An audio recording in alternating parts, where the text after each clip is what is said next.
कि ये रिज़ाइन होने के बाद हमारी सरकार को समझ में आई है कि अगर ये गलत करते हैं तो हम आवाज़ उठाएंगे, और जो भी लेजी को जो जेनजी थे उनको सब लेजी बोल रहे थे और हमारी आवाज़ को दबा दी जाती थी। तो आपको लगता है कोई नया मैसेज आया है हमारे? देखो, एक रिज़ाइन से बिल्कुल सब कुछ तो नहीं होगा, बट एक चीज़ है कि अकाउंटेबिलिटी आ चुकी है, सरकार में पता चल चुका है कि अगर कहीं पे वो कुछ गलत करेंगे तो अकाउंटेबिलिटी है। एंड जो भी हमारी सरकार है that is for the people and by the people. हमने उनको अपॉइंट किया है और हमने हमारी वजह से ही वो वहाँ बैठे हैं, तो वो हमारे काम करने के लिए ही बैठे हैं वहाँ पर। तो इस टाइम पे सिस्टम को वो पता चल चुका है कि जो भी वो कुछ अंधाधुन नहीं चीज़ें कर सकते, यहाँ पे बच्चे बैठे हैं और अकाउंटेबल है।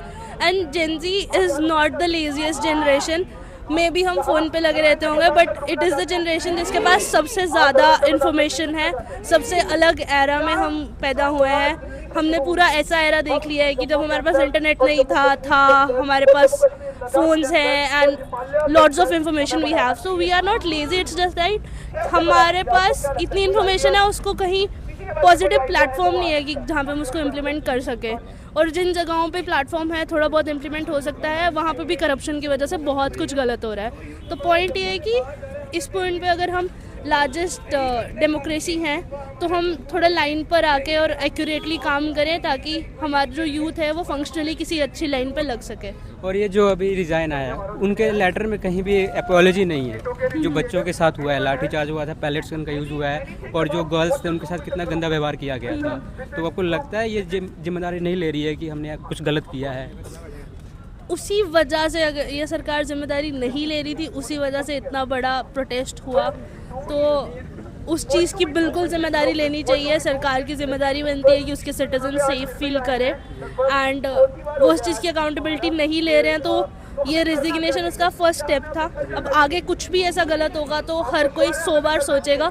हर किसी को लग रहा था कि वो अंधाधुन चल सकते हैं, तभी पहले दिन ऐसा व्यवहार हुआ वहाँ पर। अगर पता होता कि अकाउंटेबिलिटी है, कोई पूछेगा, कोई पूछमंग है, नहीं कर सकते वो चीज़, ऐसा वो ऐसी वायलेशंस नहीं कर सकते, ह्यूमन राइट वायलेशंस, तो वहाँ पे वो सब नहीं होता। तो अभी भी 100% अकाउंटेबिलिटी तो नहीं है, बट फर्स्ट स्टेप आगे बढ़ चुका है एंड यूथ पॉलिटिकली जागरूक हो चुका है, जिसको सारे सोया हुआ बोलते थे। और ये रिज़ाइन इन्होंने इतने दिनों बाद दिया है जबकि इतना सब कुछ हो चुका था। आपको लगता है कि पहले दे देना चाहिए था तो इतना नहीं होता? अरे अब मैं उस पर, पहले तो पेपर ही लीक नहीं होना चाहिए था, है ना। पहले ही अकाउंटेबिलिटी होनी चाहिए थी। पहले ही सरकार जो वादे करके आई है चीज़ें ठीक करने की, अच्छे दिन लाने के, पहले ही अच्छे दिन होने चाहिए थे। तो अब पहले क्या होना चाहिए था, बाद में क्या होना चाहिए था, उन चीज़ों में जाके तो कोई फ़ायदा नहीं है। अभी जो हो गया बढ़िया, आगे जो होगा और बढ़िया होगा। Okay, thank you ma'am.